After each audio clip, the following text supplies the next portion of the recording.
Good morning mga friends, mga listener natin. Dito naman tayo sa Divination Talk natin at salamat sa mga taong naging way na tuloy-tuloy itong talk natin. I hope so, medyo hindi bulol yung ano ko kasi last time masyado malapit yung microphone. Okay. So ngayon, gawin nating hindi ko muna tapusin yung yung talk tungkol sa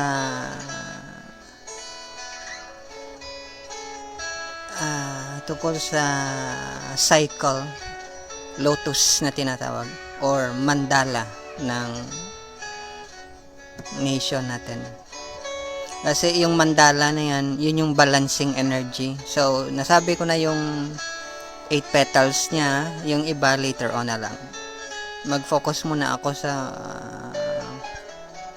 story ng chariot kasi sa father side, lineage natin sa animus.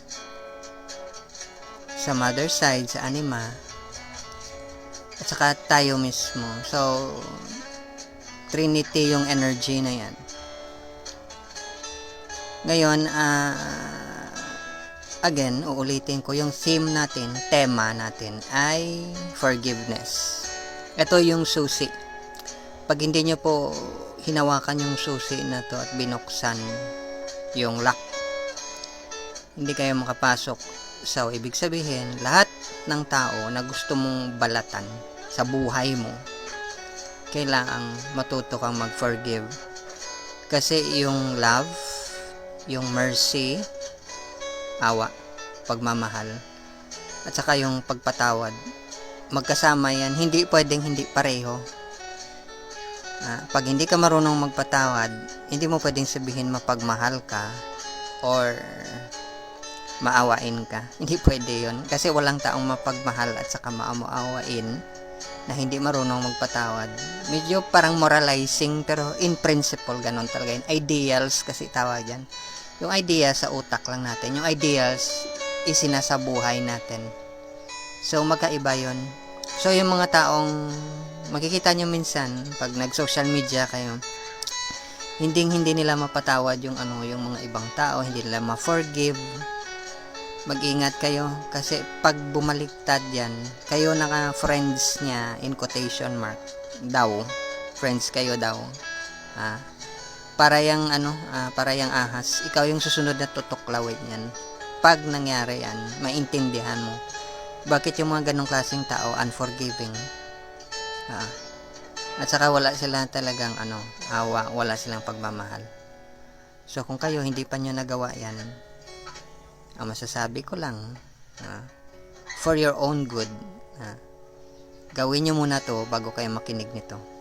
Kasi kung hindi nyo magawa yan, napakalabo yung mangyari, maintindihan nyo. Kasi may sumpa yung kaalaman, spiritual knowledge, may sumpa yan. Once na hindi mo na pasa yung requirement na una, yung forgiveness, wala, hindi ka makapasok, sarado yung pintuan, nakaseal yung forehead mo. Kaya nga ang seal sa forehead ay tawag dyan is 666 maximal energy yan, maximus. 3, ibig sabihin pag 6 lang, normal yan, parang tao. Pag 66 yan, parang na yan, parang halos hindi mo na kakayanin yan. Kung sa mga bigat pa, hindi ka na kahit konti hindi mo mabuhat. Pag 3 number, 666 yan, thousands, yung ginagamit minsan. Ibig sabihin, walang chance na mabuksan mo, walang chance na mabuhat mo, hindi pwede. Yung rules yan is hindi yan pwede mabuhat. So yung seal po sa forehead, nasa chariot, yung 7 card, 666, hindi mo pwedeng tanggalin yan. Hindi ka pwedeng pumunta sa isang tao na, friend, pwede ba bayaran na lang kita 1 million, tanggalin mo yung seal na nilagay ng Diyos sa forehead ko. Hindi pwede yun. Sabihin mo, church leader o kung sino mong tawag mo dyan, religious leader, sabi mo, pakitanggal nga ng 666 sa forehead ko. para pumasok yung tongues of fire or Holy Spirit or bumukas yung third eye ko. Hindi pwede yan kasi katulad sa story sa Bible, yung righteous lang na tao, yung pwedeng yung Shaktipat na tinatawag, siya lang yung pwede mag-release yan, mag-break ng seal na yan. Parang seal yan ni Solomon. Akala ng iba, yung seal ni Solomon is parang sa mga symbol, sa mga prayer. Hindi. Yung seal ni Solomon na ginamit, seal ng God yan, hindi mo yan matanggal. Para kang Diyos na pag ginawa mo yan. Kaya nga siya lang yung pwedeng tumanggal. Maging kung baga sa messenger ka lang, mensahero. Tanggalin yung seal sa forehead mo dahil worthy ka. Karapat dapat ka na tanggalin yung seal sa forehead mo. Karapat dapat na bumaba yung Holy Spirit or tongues of fire sa'yo. Okay. So, kung hindi mo magawa, hindi mo masunod yung mga requirements, ewan ko lang kung sinong pwedeng gumawa. Kaya nga may mga righteous na tao. Pero according sa prophecy ng mga Mayans, nag-start na mag-crumble yung Maya or Matrix. Pero yung iba gustong-gusto pa rin nila maintain. Kaya nga hindi sila forgiving, hindi sila makapagpatawa dahil yung power ng Matrix, lang yan, maglalakas yan pag hindi ka marunong magpatawad. No, hindi ibig sabihin magpatawad ka out of stupidity, out of ignorance, out of katangahan mo. Hindi. Yung forgiveness na to is based on knowledge. Matalino ka talaga, alam mo bakit kailangan ka mag-forgive. Yung iba, 10 years, 20 years na hindi sila naka-forgive, akala nila, wala na yun, forgive and forget, parang ganon yung idea. Hindi yun perspective o pananaw ng tao po. Sa point of view yun ng Godhead, sa point of view yun ng Holy Spirit, sa point of view yun ng bukas na third eye. Hindi yun sa point of view ng taong may seal ng 666 sa forehead niya. Hindi po. Kaya nga hindi nga mag-work. Okay. So, balik tayo. May point akong i-present. Yung teachings sa Bible or holy books natin sa mga Christian, yung teachings sa Quran, yung teachings sa Vedas, Puranas, ay iisa lang po yung direksyon niya. Pero minsan yung iba, dahil sa point of view ng nakasil na third eye, 666, akala nila magkaiba yung teachings. Kaya ngayon, kung tingnan mo yung works ng mga naging popular na yoga teacher sa nagturo ng Vedas sa Western world, may background sa Bible, minsan nagbibigay nga sila ng comment. Okay. So, dahil tayo, ang nation natin, blessed tayo na na-combine yung tatlong teaching sa atin. So, ang kailangan na lang natin, ang kailangan mo, Ma'am She, Beses, Ladies in Red, Ate Matanda at saka Bata, at saka kung sino man yung mga kapatid, is maghanap ka ng isang saintly person, righteous person, holy person, guru, acharya, or mystic mentor mo na i-integrate niya yung katuruan. Yung magawa ko lang is ma-share ko yung ibang ideas, pero siya na yung bahala magturo sa'yo. So, yung gagawin natin, umpisa ngayon is i-swap natin yung katuruan in connection sa pag-break ng basagin natin o putulin natin yung tali ng Archangel sa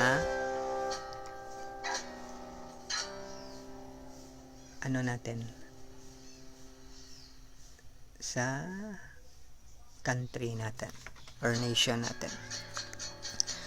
So, ganito yan. Since lahat naman ng mga nagtuturo ng yoga is or meditation, kasi sa yoga naman yan, wala naman masyadong popular na meditation sa Christian. Meron, pero hindi familiar. Yung iba hindi familiar sa Jesuits na method na meditation. yung mga Christian talaga na meditation. Hindi, yung alam nila na meditation is ano yun, Vedic. Kaya nga may cross-leg na tinatawag. Kasi luhod naman yung ginagamit sa Christian. At saka ganun din sa sa Islam. At saka sa Jewish din, luhod. Yung sa Vedic, upo yun, naka-cross-leg, lotus position tawag nila. So ngayon, eto na. First is forgiveness. Pangalawa is kailangan mo ng spiritual guide, mystic mentor, guru, acharya, or tawag mo dyan. Okay. Kasi siyang sa'yo. Yung ko lang is i-encourage ka lang. Okay, Ma'am Shi, Beses, Ladies, Narete, matanda sa kabat. Anyway, Valentine's pala. So, I hope so masaya yung Valentine's nyo. Kasi, yung Valentine's actually, nagkatugma yun sa sa birthday ng isang one of the considered na greatest spiritual teacher sa history natin. So, since wala naman tayong ginagawa, kasi medyo more of study tayo ngayon, kasi napapahinga tayo. So, nag-spend tayo ng time para mag-do ng spiritual service. So, yun sa yung Valentine's natin is na-spend natin doon sa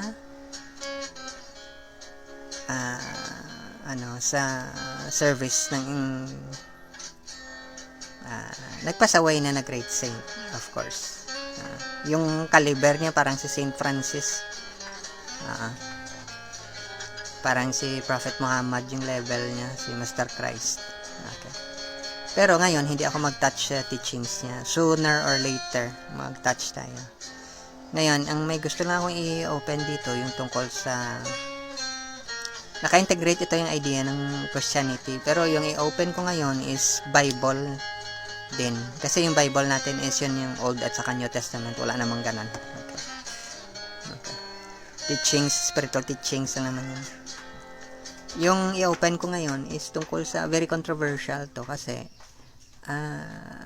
yung mga teachings minsan parang hindi clear yung pag-explain na nagiging inconsistent siya. Kaya minsan yung mga nagbabasa is hindi nila bakit nagkaganon. Minsan hindi siya mag-align sa teachings ng Christianity or teachings ni Master Christ or ng Christ consciousness.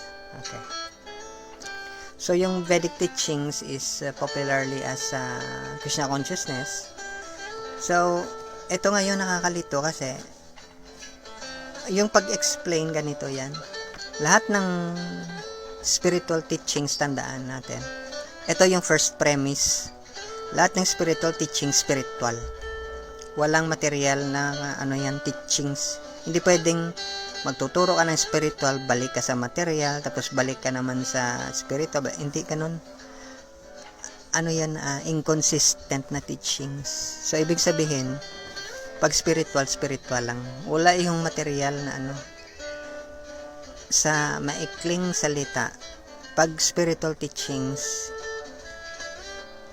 we are not this body. Hindi yun nakapertain sa body. Although, nagkukwento minsan sila, yung mga characters minsan nabasa natin. Pero hindi yun material, physical body yung naka-refer doon. Spiritual body ang tawag doon. Kasi may may inconsistency pag pinaghalo mo yung dalawa. Ibig sabihin, yung understanding mo, yung grasp mo, yung realization mo sa spiritual teachings is medyo masyadong premature kasi hindi mo nakita na wala ang material teachings dyan. Pero minsan hinahalo ng iba. Kaya nga yung ibang mga spiritual teachers na nag-attempt mag-promote ng teaching sa sa western world, hindi nila complete yung mission nila kasi makikita mo talaga may mga inconsistency. Alam mo yung ganito yung example, yung temple. Lahat ng teaching sa spiritual practice may temple, walang church. Walang church na word. Temple yan ang tawag dyan.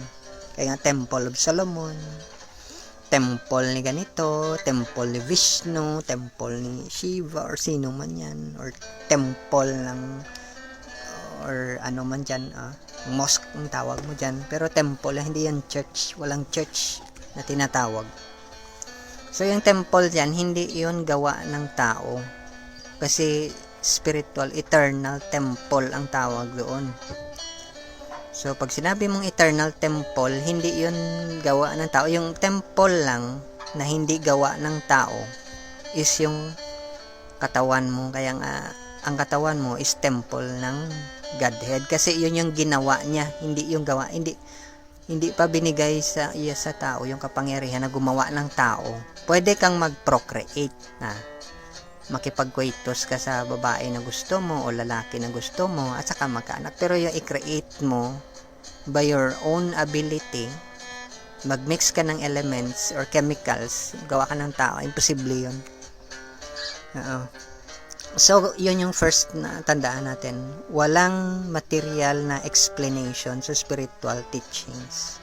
That's why kahit na sino yung spiritual na author or writer na mabasa mo, hindi yung kwento tungkol sa material. So, i-quote ko yung kasabihan ni Edgar Cayce, kasi siya yung famous sa Western world na seer. Reishi ang tawag sa India, pero seer ang tawag sa ganito yung principle. Para at least may foundation kayo. Kasi kung wala yung ganito, nakakalito minsan understand ng teachings ng spiritual teachings. Okay. Kahit na yung Bible minsan na merong may mga alam mo yung you interpret it as words, man of letters ka. Puro letra yung tinitingnan mo. Hindi mo alam. Iba yung ibig sabihin kasi yung mga nagsasalita dyan bukas yung third eye nila. So, akala mo yung taong man of letters at saka yung taong bukas yung third eye niya magkapareho. Hindi. Wala pa. Before nasulat yung mga spiritual literatures or scriptures na tinatawag, bukas mo na yung mata ng mga taong nagsulat niyan. Walang taong hindi bukas yung mata niya makasulat ng scripture. Sila lang. Kaya nga hindi masulat lahat. Kasi simultaneous, sabay-sabay yung knowledge na yan, nakikita niya. Pero dahil yung letters is limited yan, yun lang yun. So, akala ng mga ibang tao na nag-i-interpret o nagbabasa, katulad nila yung sumulat. Yung sumulat, bukas yung third eye. Pinasukan nyo ng tongues of fire o Holy Spirit. Ikaw, may seal ka sa forehead na 666. Hindi mo ma-interpret yun ng maayos unless na bukas yung mata mo. Makakonect ka. So, ito yung basic principle na isipin natin palagi. Once na nagbabasa tayo ng scripture or nakikinig kayo sa talk natin. Quotation to, galing kay Edgar Cayce. Ito kayong nakita ko na madaling makuha. Spirit is life. Okay? Mind is the builder and the physical is the result. Okay, ano ibig sabihin? Yung spirit ang pinanggagalingan ng buhay. Walang buhay sa physical. So, pag nakabasa ka ng mga spiritual literatures na related sa buhay or life or kung ano man ang tawag mo dyan, basta tungkol sa spiritual knowledge, spirit yung ibig niyang sabihin. Wala yung physical. Hindi niya sinasabing physical body mo yung life. Hindi. It looks like buhay yung physical body, pero hindi. Spirit yun. Pangalawa, mind is the builder. Hindi creator yung mind. Makako-create lang yung mind kung connected siya sa spirit. So, binibuild niya lang, dinidevelop niya. Para siyang damit yung mind. So, damit siya ng spirit. Okay? So, pag nagbasa ka ng spiritual literature, kung pwede, tandaan mo palagi, dinadamitan mo yung spirit. So, may mga words kang ginagamit minsan, no? Parang hindi enough kasi sa totoo lang, hindi naman talaga ma-describe yung spirit.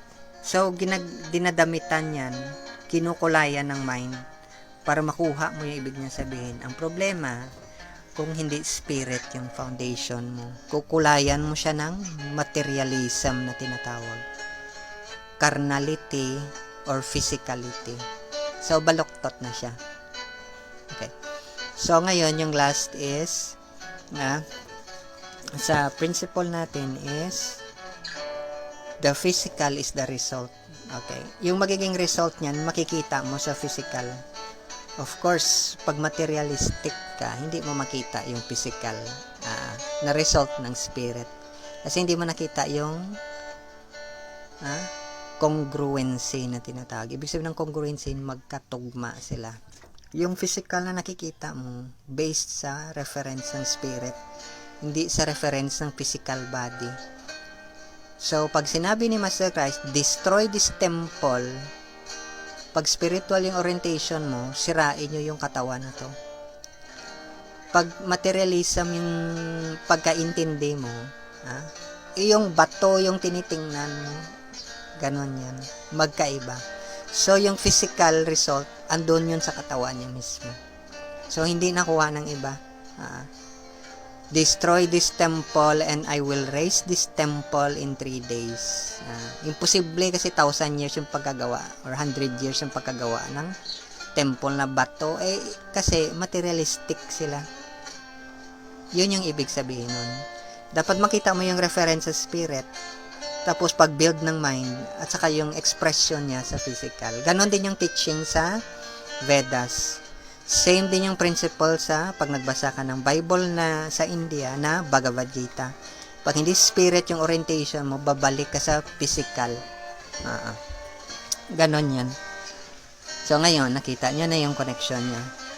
No, ngayon, babalik tayo sa Bhagavad Gita or Song of God.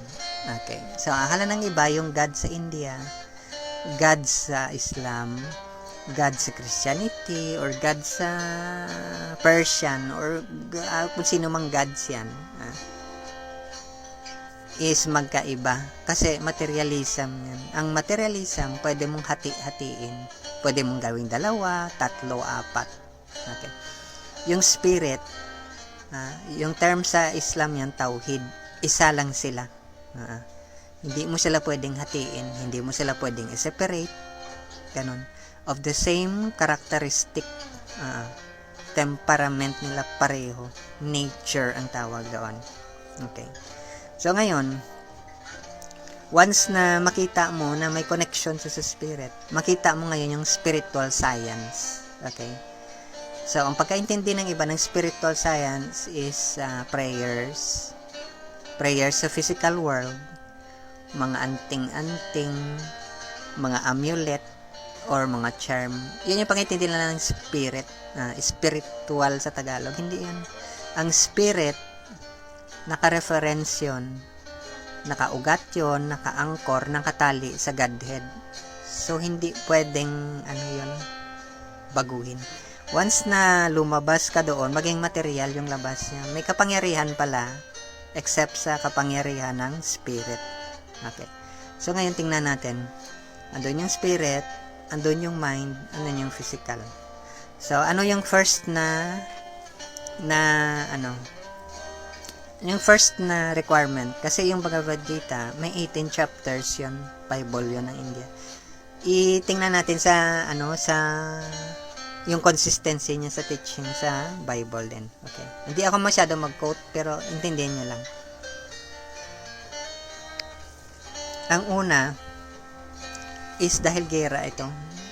So,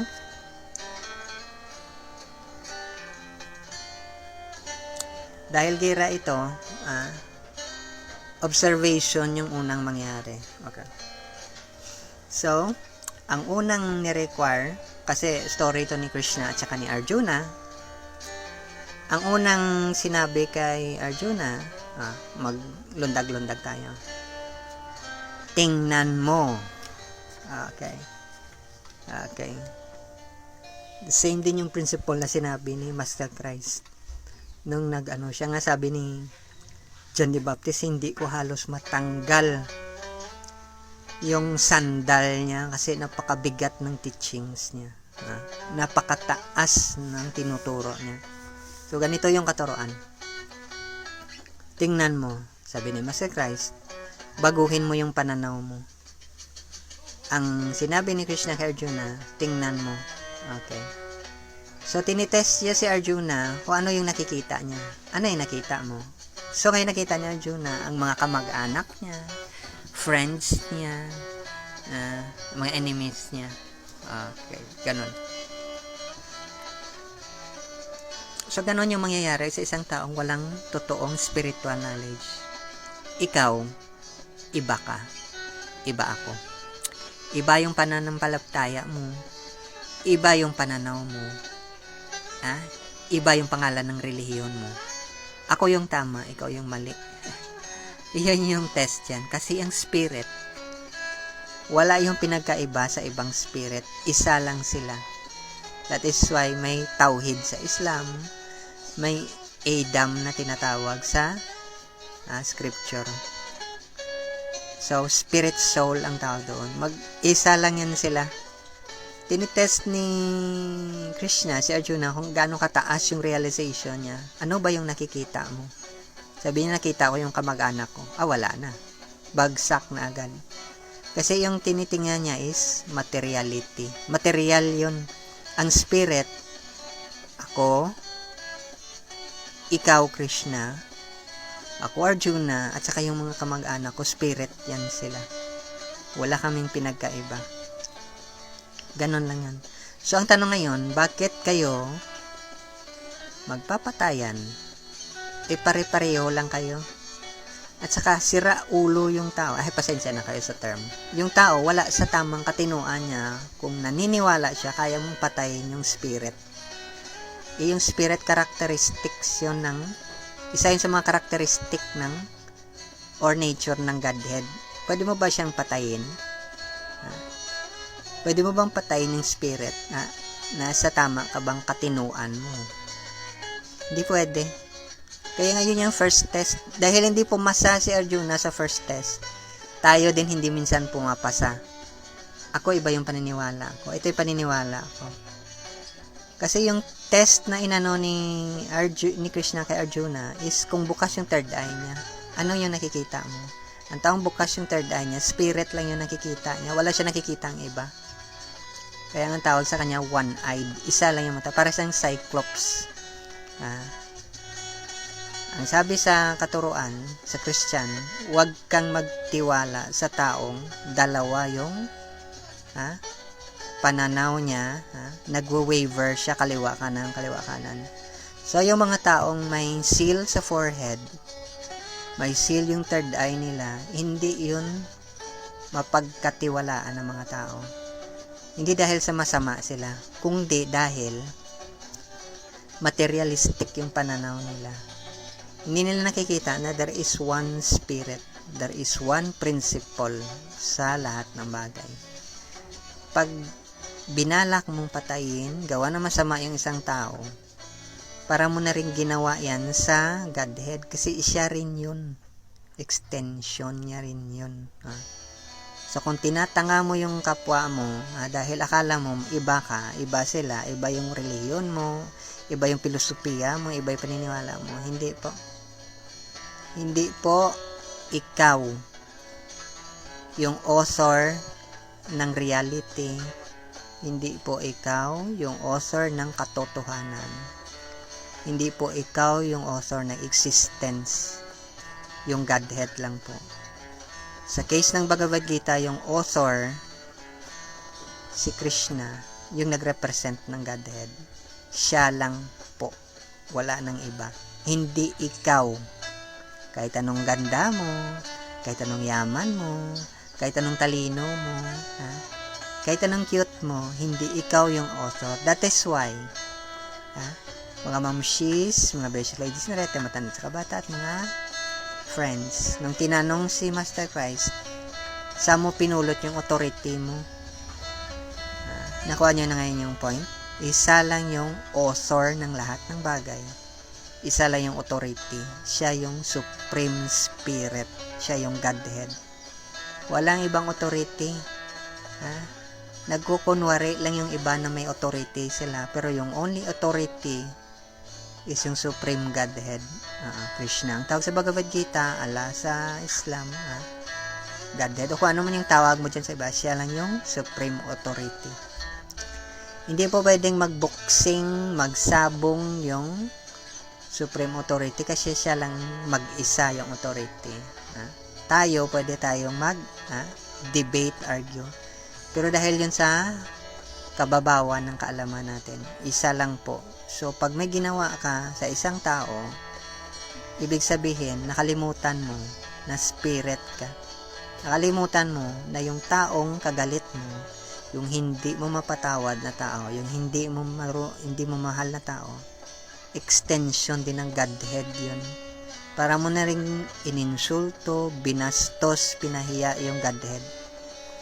Yung taong yun, baka malamang tulog siya.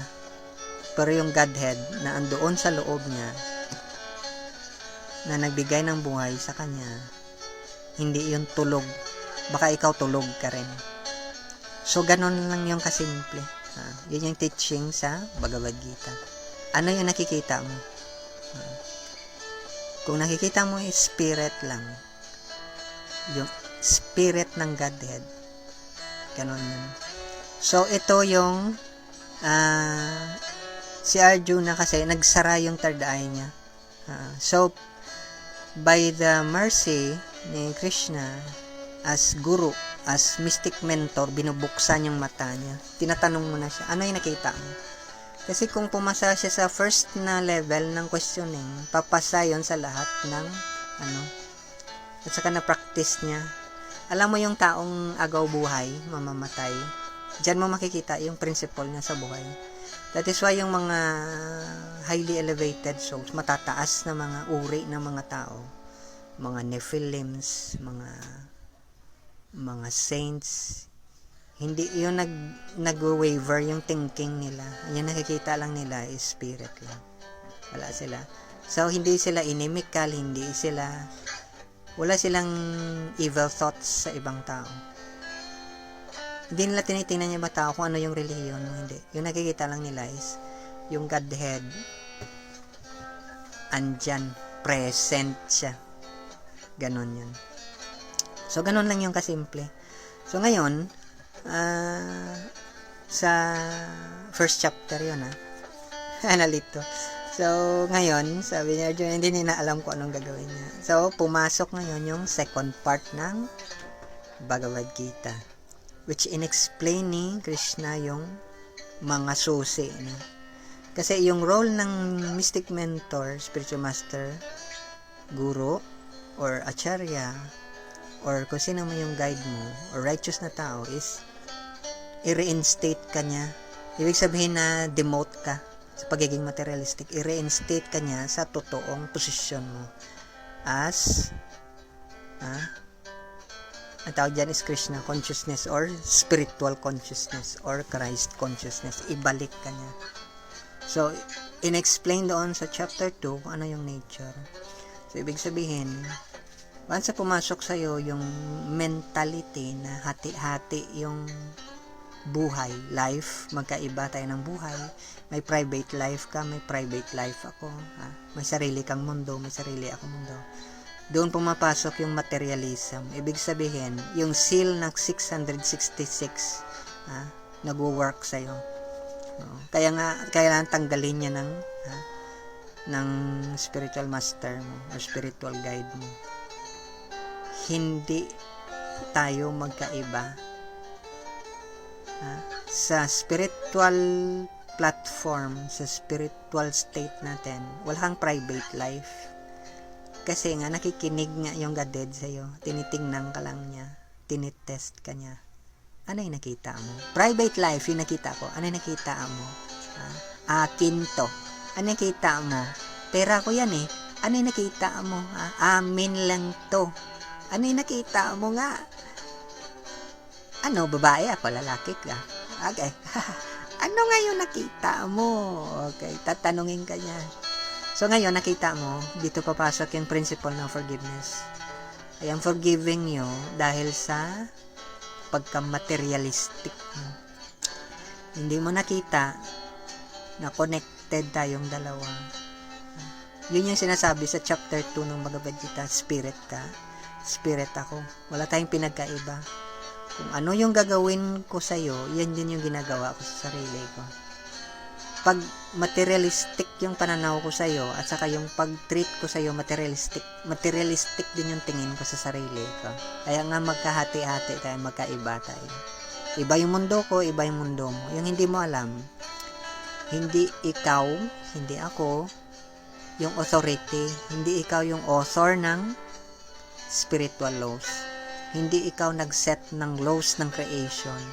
Hindi ako nag-set ng laws of creation. Hindi ikaw nag-set ng principle ng life. Hindi rin ako. So ngayon, akala natin tayong author, tayong authority, tayo nag-set. Pero hindi. Wala. Wala tayong number. Siya lang yung may number. Kaya nga in-explain yung chapter 2 ng Bhagavad Gita. Hindi mo pwedeng hatiin, hindi mo pwedeng pigain, hindi yan dumadami, hindi yan namamatay. Yung consciousness na pareho tayo, according sa nature ng Godhead, na kung saan tayo nanggaling, hindi yan mamamatay. Pwede kang mag-pretend na mayaman ka, pwede kang mag-pretend na maganda ka, pwede kang mag-pretend na magaling ka. Pwede kang mag-pretend na itong taong ganito. That is why, i-reflect ko, yung ibang mga nag-teach ng spiritual knowledge, Western world, hindi nila na-accomplish yung teachings because may overlook na principle, yung spirit. Na back down sila or natali sila sa materialistic na activities, dogma, rituals, ceremonies na tinatawag. Alam mo yung mag-pray ka kay God, ang dami mong pang rituals. Ang dami mag-sing ka ng song sa Godhead, ang dami mong pang rituals. Ay yung song na yan,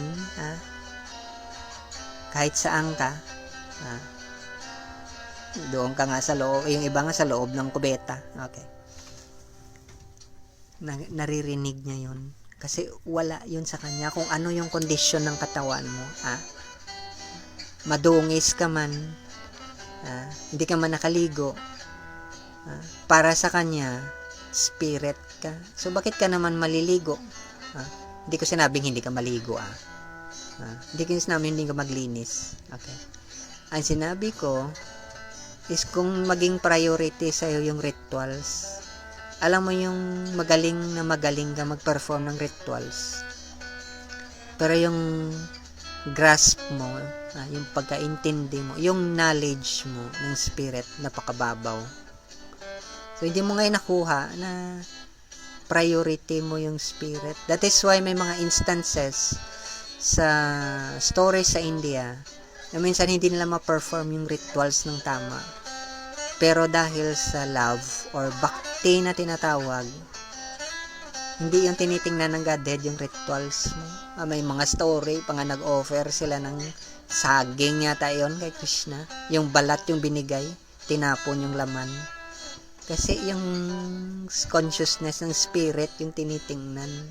Hindi yung naka-perform ka na ba ng ablution mo, ng rituals mo, malinis mo yung damit mo, alam mo yung ganun, umutot ka ba o ano, ganun yun, hindi yun. Baliktad nga, ni-reverse yung process. Materialism yun. Anything na related sa body is materialism. Hindi yun priority, secondary yun. That's why yung mga matataas na teachings talaga ng spiritual practice is devotion. Wala yung sequence Wala yung consideration sa rituals, yung lalim ng knowledge mo sa spirit, yun yung tinitingnan. Ganun. Hindi yan nag-grasp ng iba. That is why, may mga, na, kahit yung famous natin na, na mga preachers sa, sa western world, hindi na lang ako mag-mention, hindi rin na-accomplish yung mission nila, kasi yung sense of devotion doon, natanggal. Hindi na complete, which yun dapat yung pinaka-point. That is why, uulitin ko sinabi ni Stephen Covey, begin with the end in mind. Ano yung end mo? Devotion. Ano yung end mo? Love. Ano yung end mo is knowledge ng spirit. You don't have to do anything. Wala kang dapat na gawin. Knowledge lang, spiritual knowledge or devotion or love mo. Yun lang, enough na yun. Yung ritual secondary na yun. Para yung mga palamuti lang. Pero wala yan. Hindi yung kailangan. Kasi yung spirit itself, pure na yun. Yung spirit itself, beautiful na yun. Walang beauty sa world. Katulad sa sinabi ni Solomon na mag-compare sa beauty na ginawa ng Godhead. Yung katawan mo mismo, beautiful na yan. Yung lahat ng galing sa creation ng Godhead, excuse me, complete na yun. Kaya nga minsan yung iba, galit sila na maapektuhan yung rituals, yung ceremony, especially yung time ng mga prayers, rituals. Galit yan sila. Kasi hindi nila nag-grasp yung nature ng spirit. Walang time yung spirit. So, yung devotion mo, walang time yun. Naging materialistic lang kasi akala mo may time sa spiritual practice. Walang time sa spiritual practice.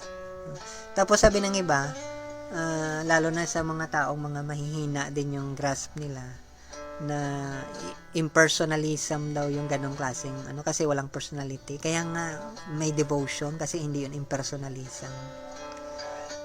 Kaya nga once na may knowledge ka talaga, nag-grasp mo yung nature ng spirit, automatic na re-establish yung connection doon.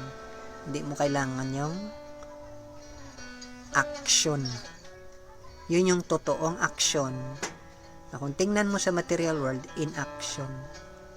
Ganon yung teachings. Pero hindi yun nakuha ng iba. Akala nila, ubusin mo lahat ng action sa physical body mo, material world. Yun na yung action, hindi. Nakaupo lang yung self-realized soul, yung saint, yung elevated soul. Gumagawa siya ng action, hindi mo nakikita yung action niya kasi action yun sa spirit. Ang totoong tamad na tao is natali siya sa ceremonies, rituals, kung ano-ano man na related sa physical world. Ano lang yun, extension lang yun. Kaya nga ang sabi natin, result lang yun. It may be visible or it may not be visible. Makikita mo minsan hindi mo makikita. Pero dahil wala ka sa realization na yun, kaya ang tawag doon is utama, highest level of realization. Pero hindi yun nakuha ng iba. Kasi para sa kanila, hindi dapat ma-prove mo sa physical. Hindi kailangan ng spirit yung proof. Hindi nga kailangan niya yung katawan. Kailang ginagamit niya yung katawan kasi yung mind, binibuild niya yun. Binibuild niya yung klase ng devotion or relationship. Binibuild niya yung karakter ng spirit. So, hindi mag-grasp yung nag-extend lang sa mind yung nature ng love or devotion. Kaya binibuild, dinadamitan ng mind. So, pag naging pure yung mind, dahil connected siya sa spirit, lalagay siya ng damit doon, covering, na as if parang may ginagawa siya. Kaya nga minsan yung iba, sinasampal nila yung mga worshipful deity nila. Hindi maintindihan ng iba kasi damit lang yun. Walang sinampal doon. Ganon yun. So, minsan, medyo hindi natin ma-accept yung kababawa natin minsan. Kala natin, pag hindi pumunta ng religious institution is bagsak na yung tao, makasalanan, or masama. Yung hindi natin alam, yung seal ng 666 sa forehead, yun yung problema. Dahil, yung third eye, yung spiritual eye, yung intuitional science, yung spiritual science, hindi bukas. So, yan lang po. Yan lang yung initial natin na na sana, makahanap kayo ng spiritual master nyo, mentor, coach, guru, or acharya, or isang saintly or righteous na tao na ma-explain niya ng maayos sa inyo. Yung sa atin lang is encouragement lang po. So, I hope so. Medyo na-explain ko. Pero, ano lang yan, medyo konting explanation lang na I hope so sa mga taong bukas yung third eye nila. Nakuha nyo. Okay. So, thank you sa time nyo. Ito lang po yung gift natin sa Valentine's Day. Pasensya na kayo. Kasi, tayo din, nag-enjoy din tayo ng Valentine's natin kasama yung mga saintly na tao. Kasi, wala naman tayong mapupulot minsan sa sobrang materialism. Kasi nakakasawa din minsan. Okay. Thank you sa time nyo. At sana sa mabuti lang tayo. Hanggang sa susunod. Thank you. Bye-bye.